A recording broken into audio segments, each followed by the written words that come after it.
ముఖ్యమంత్రి అయిన వెంటనే 95లో బడ్జెట్ 10-12 వేల కోట్ల రూపాయలు ఉండేది.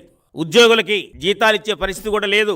అటువంటి దానిని ఆయన ఎన్నో సంస్కరణ తీసుకురావటం వల్ల ఈ రోజున బడ్జెట్ మనకి దాదాపు లక్షల కోట్ల రూపాయలని ఆయన సంస్కరణ ద్వారా తీసుకొచ్చారంటే చంద్రబాబు నాయుడు గారు మన తెలుగు ప్రజలకు ఉన్నటువంటి ఒక వరం.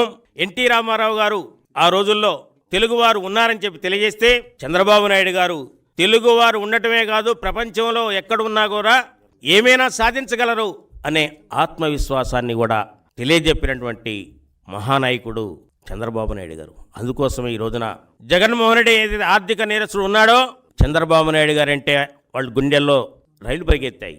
చూశారు కదా, గత 5 సంవత్సరాలు కాలంలో ఆంధ్రప్రదేశ్ రాష్ట్రాన్ని ఏ విధంగా ఇతర రాష్ట్రాల ముందు అవమానాలకు గురి చేశారో ఈ మధ్యనే మనం చూస్తున్నాం. సినీ నటిని కూడా చూడండి, ఐపీఎస్ చదువుకున్నటువంటి వాళ్ళు చట్టాన్ని కూడా అతిక్రమించి వాళ్ళ ఇష్టానుసారం వైసీపీ వాళ్ళు చెప్పినట్లు చేశారంటే వాళ్ళకి సిగ్గుగా అనిపించట్లేదా? మీ అసలు ఏం చదువుకున్నారు? అలాంటి వారికి గుండెల్లో రైలు పరిగెత్తించడానికే చంద్రబాబు నాయుడు గారు అలాంటి ఒక మహానాయకుడు తెలుగు రాష్ట్రంలో ఉండటం మాలాంటి వాళ్ళకు కూడా చాలా ఆనందంగా ఉంది.